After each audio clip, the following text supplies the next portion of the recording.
All right, live and direct. So yeah, I've touched on something similar to this in the past, in past tutorials, but I just wanted to sort of like go back over these sort of like techniques and stuff. Basically, just like interesting creative ways to like flip samples and stuff. So I had this sample pasta.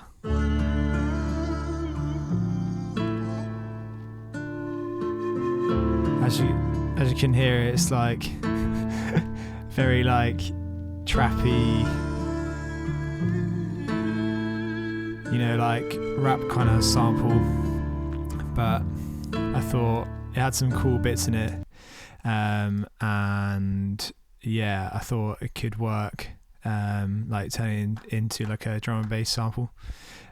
So what I did was put it into the sampler or simpler, whatever this is called, and put it on splice mode, and set it by transient. Put the sensitivity down a bit, just because 100's sometimes a bit mad, and it'll pick up like every single transient and might not give you like a good slice of the sample basically.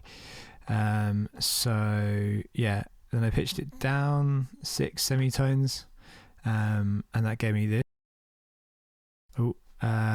Yeah, I put it into this. I sort of played around with it, and then put it into this formation.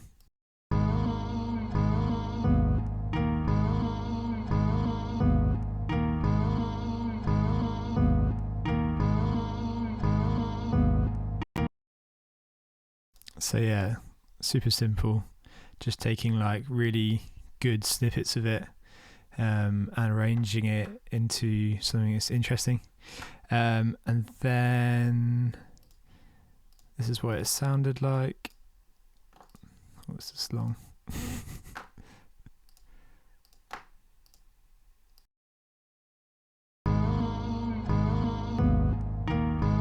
So yeah, exactly the same, and then just reverse the end bit just to give a bit of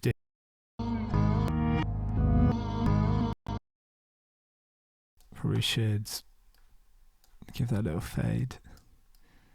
Yeah, just to give a bit of difference at the end, and not make it feel overly loopy, and then just added a bit of soft clipping and slight compression. Took out some lows in it,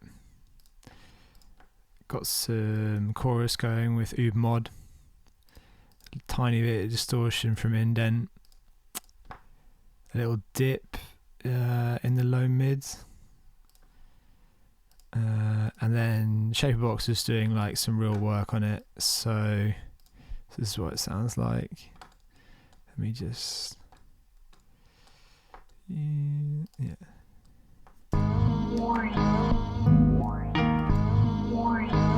So as you can hear, Shaperbox just giving it more movement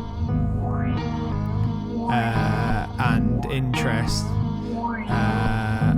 and it's doing that with the cutoff and the resonance. So the cutoff is just like a simple sweep, and the resonance is just doing this sort of sweepy formation. So together they're kind of like working, like falling and rising together with like a half length. So it's kind of just like every half beat it's doing its thing.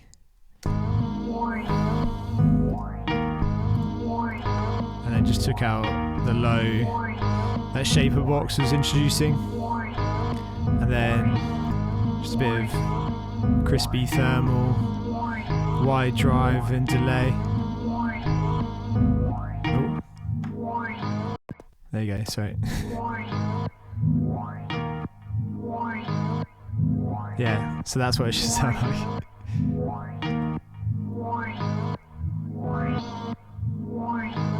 And then, yeah, with drums, it makes a bit more sense. Sounds like this.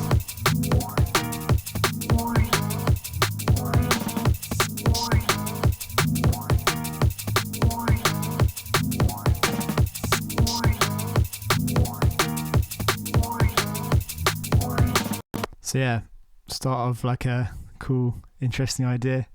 I can already start hearing some like little bass melodies and stuff under it. But yeah, I'm gonna give this away in this month's pack.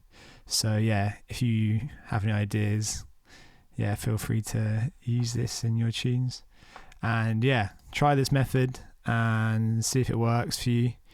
Definitely recommend getting this shaper box just because it's I mean, I'm only using like 10% of what it's capable of, but yeah, super stick plugin for like, you know, getting movement and stuff within basses or samples or whatever.